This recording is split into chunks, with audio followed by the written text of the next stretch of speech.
everybody and welcome or welcome back to my YouTube channel. So in today's video I'm going to ask you guys for your help in what palette I should choose for my palette for the upcoming year. Other option for this as well, which I've explained in my previous video that I filmed today as well, which I think will go up before this video. I didn't actually bring my palette back from uni. I had it on the floor ready to pack, and I think I've just left it on my floor in my uni flat. So yeah, I will show you guys that in January. I'll do an update and I'll close off my palette because I won't be working on my palette from the end of this. Show you guys some options that we can choose from, and then a new addition to this is I would really like to try and pan a face palette this year as well. I have brought one option for a whole face palette, but the other option is also again left at my uni flat. So one of the options is that if you guys don't like any of these options, I might just continue panning the Soap X Revolution palette and just continue that on for the next year, but introduce a face palette alongside, or maybe just a small like quad or something to finish as well alongside of it.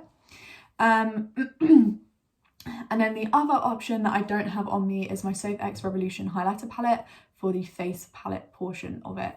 I was thinking that would be a really good option because I have got pan in most of them already, so it will just be expanding the pan and using up the product, and I love that palette always, so that's another option for face palette. One that I physically have on me, and the only other option that I have for a face palette at the moment, the Sleek Makeup Face Form Contouring and Blush Palette in Light 373. And this is what this palette looks like.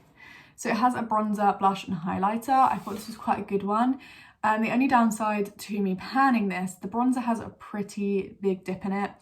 The highlighter has a small dip, and then the blush doesn't really have a dip in at all, would be that obviously we wouldn't see progress that fast because it's face products, and also it will be in conjunction with other things in my year-long project pan that I'll be trying to pan as well. Whereas if I did just a blush palette or just a highlighter palette, I won't do a highlighter in my year-long project pan until I've made decent progress on the palette. So yeah, this is one of the other options for the face palette. I've had this for a while. I don't dislike it, but it's not my favourite. I love the blush and the highlighter. The bronzer I do like, but I'm not the biggest fan of it. There is a huge dip in it, so I feel like I could definitely hit pan on that relatively quickly into the project pan. Another palette that I have kind of has face components in it as well, and that is my Tarte my Tarte Ladies Night palette, which I do have a significant amount of pan in already. I have pan in the highlighter, the blush, and this nude shade in Vanity. So I do feel like it wouldn't take long to finish up the highlighter and this nude shade. I would say the blush as well, but blush takes forever to use up, so it probably will take forever. The only issue with that with this one is that the bronzer is a bit of a dud. It's really hardly pressed in there, but I am going to scrape it out and try repressing it a little bit lighter and see if the formula still gets hard pan on very often. The good news about this one is because it has 3 mattes and 3 shimmers, once I kind of, finish up those mattes and shimmers, once I start finishing them up, I can start incorporating other palettes from my collection to make this more of like another palette, if that makes sense. So I won't be stuck with these colours for so long because I only have 6 shadows. So there'll be 6 shadows, the blush, highlighter and the bronzer to work on, and majority of the highlighter is pretty much gone as well, so I don't think that would take too long to finish up. But yeah, I think this is a really good option because it's so great for day-to-day. Even when I'm on placement, it'll be really good, or at work, it'll be really good, and I can wear this on a day-to-day basis. And then the only other thing really is that these two are quite similar tones, but other than that, I am really happy to pan this palette. I love it. I reach for it really often in my collection, so well, as you can see, so I'm really happy to work on this one. And I think as well, with this one, I could always incorporate it alongside another palette. Later in the year, I could introduce another palette to use as kind of like a partnership palette with this palette. So the one that I'm not sure if I actually do want to pan, or if it's just because I use it really, really often in my collection, is the Tarte Tartlet in Bloom palette. I love this palette and I reach for it so frequently, so I felt like it would be quite a good option for a pan palette because I generally love the formula in here and I really do like the shadows. It does make me a little bit nervous because this is one of my most used, I would say, palettes in my collection, and I really, really, really do enjoy it. But at the end of the day, I think I'm going to naturally hit pan on quite a few shades in the next coming years anyway, so I don't think it would change anything putting it in as my pan palette. So yeah, this is just great for everyday options, really easy again for every single day use, and I love this palette so much. And this is definitely a solid contender because I mean, I've got pan in 2 shades already. This shade, which is Charmer, and then this shade, which is Smoke Show. There is 2 pretty dark shades in here. This is a full-on black, and I think this is like a very, very, very deep brown, which, to be honest, we might have like some rules in here about like not having to completely finish them, but having good pans in them, if that makes sense, because I don't think I'm going to finish 2 really, really dark shades in 1 year. I may be able to do 1, but not both. But yes, this is what that palette looks like, and I feel like this is such a strong contender for a pan up palette because it's so easy to use on a day-to-day basis, and there's so much variety as well. You've got your warm tones, your neutrals, and your cool tones, so you've got loads of option. Then another option that I have is another sleek palette. This is one of their iDivine mineral based eyeshadow palettes in Storm 578, and this palette has no pan in to start off the year if I was to pan this. It has some beautiful shimmer shades. Again, it does have a black in it, so you might have like some rules on the black because that does not have a big enough dip in and it will take me forever to hit pan on it. But yeah, this has some beautiful shimmer shades, and it only has 3 matte shades in it. So again, I feel like this would be really, really doable to make insane progress in throughout the year, like lots and lots of progress because of majority of those shades being shimmers.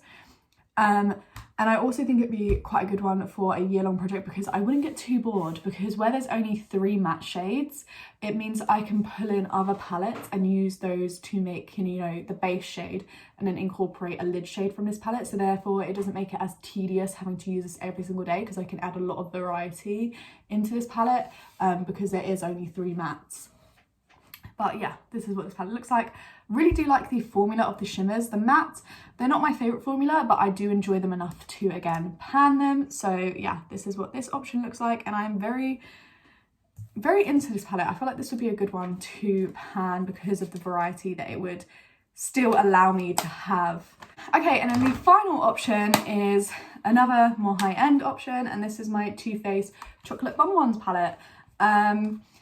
I have 2 pans in here already. I will say these shadows take forever, and I mean forever to hit pan on. So this could be a very long, tedious process, but I do like this palette. I don't reach for it as often anymore, which is why it's one of the contenders for this. I feel like the Sweet Peach palette took over its place in my collection a little bit. It is one of my only, if not my only, cool toned palettes in my collection though. But I do really, really love this palette and I get so much joy out of using it. So I don't think it would be too difficult. I have quite big dips in a few shades, and I will say one of the positives with this one is that both of my pans that are already in here are both matte shades, which is quite good because it takes forever to hit pan on a matte shade, and then I find once you keep using it, the pan expands quite easily, but the initial hitting pan part takes forever. So I do feel like this is kind of like good to have 2 of the mattes already with pan in, so I've just got to expand, which leaves me 1, 2, 3, 4, well, 1, 2, 3, 4 mattes, like complete mattes, and then this one's like a matte with some flecks of shimmer in over here. Divinity also has quite a big dip in it already, which is one of the bigger shades, which is quite good. Satin Sheets gets hard pan on, that's a difficult one, but I feel like I could work with that. And also Totally Fetch has a very big dip in it as well. But yeah, with having 2 of the mattes have pan on already, I think it would be really good. This formula is, I really like it. You do have to work a little bit more with this Too Faced formula, I think, because it was one of the first chocolate bar palettes I think that they ever did. So you definitely do have to work with the formula a little bit more. I wouldn't say it's as good as the Sweet Peach formula, but you do have to work with this formula a little bit more. But I don't mind that, and I do really, really enjoy these tones. Again, there's quite a few neutrals, but there's also a good few pops of colour in here as well, which I think will, again, provide lots of variety so I won't get bored with the looks I create. And this is the final palette option, and this is also the one with the most shadow shades in. Yeah, those are the 1, 2, 3, 4, 5, 6, 7 options for those are the 7 options for my Pan That palette or my Pan That face palette for next year. Let me know in the comments below if you guys have any preferences to which one you think I should pan. Yeah, I hope you guys enjoyed this video. And if you did, please leave a like and subscribe to our channel if you're new around here and would like to see more videos from me, and I'll catch you guys all in my next one. Bye!